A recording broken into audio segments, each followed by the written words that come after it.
Straight Line was a lie out in August. You're on a big tour. You've been to Portland. We were kind of talking about this backstage, maybe about a half a dozen times.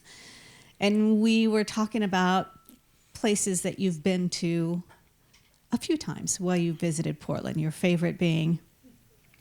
The Multnomah Falls, I think. Yeah. And we were having a discussion. Is that Portland? It's Portland. And Herman the Sturgeon. Yeah, we love Herman. Yeah. What's that whole area called with all the different falls and different walks? Columbia The Gorge. The Columbia Gorge. It's a That was really beautiful nice. area. Yeah. Yeah, it's a good, Absolutely beautiful. probably a great place to sort of decompress from a tour, a world tour. Yeah. I think the only time we've explored has been when we've been in Portland for pleasure, not for work. Yeah. Where have you gone then? To Multnomah Falls. All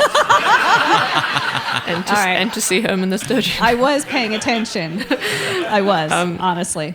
No, we did Portland stuff. We played pickleball. Yeah. We played, I don't know, yeah. Yeah, when we're on the road, it feels like, you're there for one day and Yeah. you have one main goal. You don't have as much time to get out Anything and else is explore. just a bonus, and you kind of explore wherever is near the venue. Right. And you are on this tour. You're getting sort of ready to wrap up. You'll be home in Auckland in about a month or so. But we are so excited to have you here. First time here in the PNC Live studio, which I was super excited for. I want to talk a little bit about the title track from Straight Line, Was a Lie. And the theme around it is something, most of us are adults here, have all sort of had these challenges where to get through it, we think it's going to be an easy-ish path, or at least a straight line path. And, what we end up discovering is it's, kind of zigs and zags, and maybe you take a step back and take a step forward. And that's sort of the theme behind the song. And we all have our own story behind that. But since you're the songwriter, your story behind Straight Line Was a Lie was a challenging one as well. Yeah. I guess it was kind of I was having a tough time. I was kind of in quite a low place, and then in the process of kind of climbing out of it, when you're climbing out from the very bottom, there's like an intoxicating feeling that maybe the line just keeps going up, and you kind of can you're like, I think I might be going to be fixed, and then it doesn't, it's unlikely, but it's I feel like it happens again and again to me, where I kind of like, I want to hope that I'm like, I think this is it. I think we're good. And then it's not.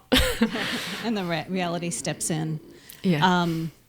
Some of these songs were written, you were sort of on a retreat or relocated, if you will, to LA.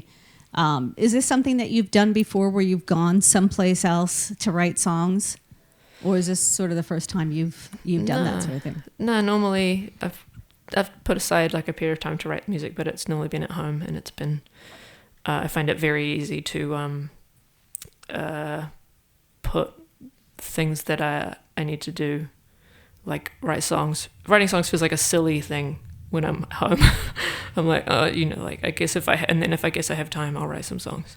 And so it was kind of nice to go to a place where I guess like everybody's like doing something, and some of those things are silly, but it's everybody takes them seriously, and I think it was nice to be in that kind of environment.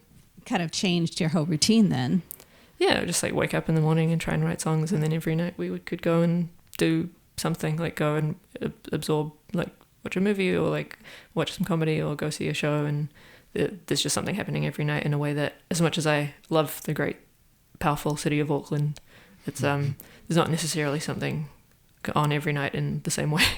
Do you think you'll approach songwriting that way again, where you sort of take yourself out of your surroundings to write, or was this sort of just a experiment? Or yeah, I'm sure I will. It was a good experiment, and we probably won't do exactly the same thing, because it feels like you never make sense to do exactly the same thing. But yeah, in philosophy, I think, yeah.